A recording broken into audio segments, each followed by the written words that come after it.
Hello students, तो এই ভিডিওতে আমরা আলোচনা করছি ক্লাস 10th এর বাস্তব সংখ্যা এক্সারসাইজ নাম্বার 1.1 এর কোয়েশ্চেন নাম্বার 2 আর আগের যে কোয়েশ্চেনটা রয়েছে কোয়েশ্চেন নাম্বার 1 সেটাও আমি সলভ করে দিয়েছি। তোমরা অবশ্যই প্লেলিস্টে গিয়ে চেক করবে।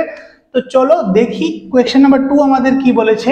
দেখাও যে কোনো ধনাত্মক অযুগ্ম সংখ্যা অযুগ্ম অখণ্ড সংখ্যা হচ্ছে কি 6q + 1 বা 6q + 3 বা 6q + 5 আকারে হয়, যেখানে q যে কোনো অখণ্ড সংখ্যা। ওকে, তো আমাদের বলেছে এখানে এমন একটা অযুগ্ম সংখ্যার আকার দেখাতে যেখানে 6q + 1 এর ভ্যালুটা অযুগ্মই হবে, 6q + 3 এর ভ্যালুটাও অযুগ্মই হবে এবং 6q + 5 এর ভ্যালুটাও কি হবে, অযুগ্মই আসবে। ওকে, তো চলো আমরা সেটা সলভ করব। তো ধরে নেই, মনে করি এ যে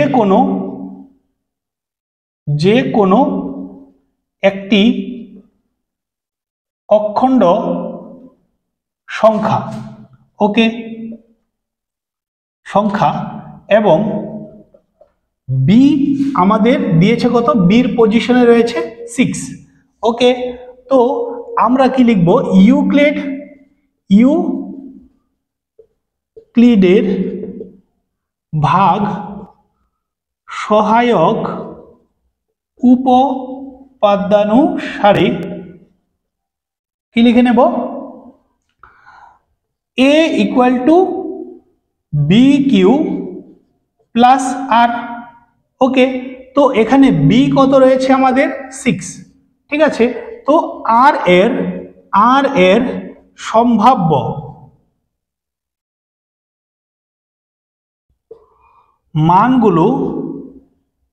মানগুলো কি হবে,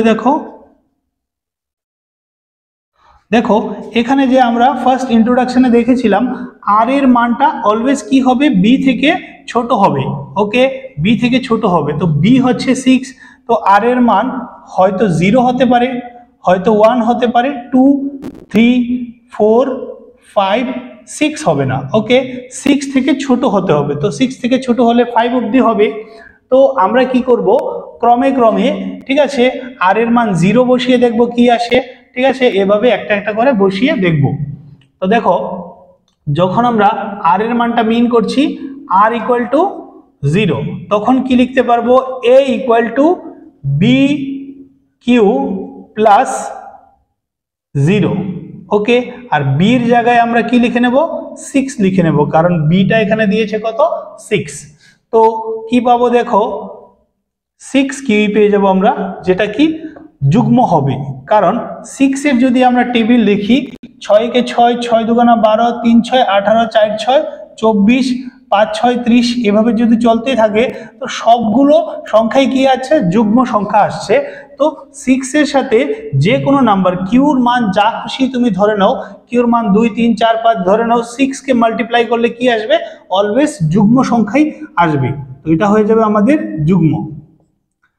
দেন r = আমরা যখন 1 বসাবো তখন a = কত পাবো, দেখো এটা হচ্ছে একটা, এটা হচ্ছে আরেকটা, a = 6q + r এর জায়গায় এবার কি বসবে, 1 বসবে। তো এটাই থাকবে, আর তো কিছু হবে না।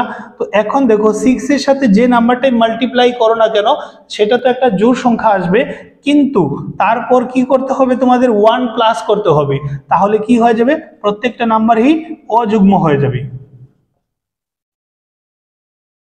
ওকে, অনুরূপভাবে যখন আমরা r এর মান ধরবো কি 2, তখন কি হবে, a = 6q + 2। তো এটা কি হয়ে যাবে, দেখো 6 এর সাথে q মাল্টিপ্লাই করলে কি আসে, একটা যুগ্ম নাম্বার, তার সাথে 2 প্লাস করলে যুগ্মই আসবে, তো এটা হবে যুগ্ম। ওকে, তারপর আমি চলে যাব এখানে, আর এখানে জায়গা হচ্ছে না, তো r = আমরা এখন 3 বসাবো। ওকে, 3 বসালে কি পাবো, দেখো ফর্মুলাটাকে আমি রাফ করে নিচ্ছি। 3 বসালে আমরা পেয়ে যাব a = 6q + 3। এই ক্ষেত্রে আবার দেখো 6 এর যে মাল্টিপ্লায়ার গুলো আছে সবগুলোতে কি আসবে, একটা যুগ্ম সংখ্যা আসবে, কিন্তু তার সাথে 3 প্লাস করলে কি আসবে, একটা অযুগ্ম চলে আসবে, অযুগ্ম।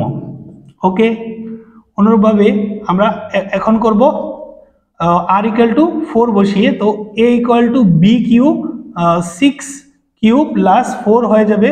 তো 6 এর মাল্টিপ্লায়ারে যেটা থাকবে, কিউর মান যা খুশি ধরি আমরা, তো এটা তো একটা যুগ্ম আসছে, যুগ্মর সাথে 4 প্লাস করলে একটা যুগ্ম সংখ্যাই আসবে, তো এটা হয়ে যাবে আমাদের আবার যুগ্ম। আর কি দেখাতে বলেছে আমাদের, আর ইকুয়াল টু 5 করতে হবে এখন লাস্ট যেটা রয়েছে। তো এ ইকুয়াল টু কি হয়ে যাবে 6 কিউব প্লাস 5। তো এক্ষেত্রে আবার কি হয়ে যাবে, অযুগ্ম হয়ে যাবে।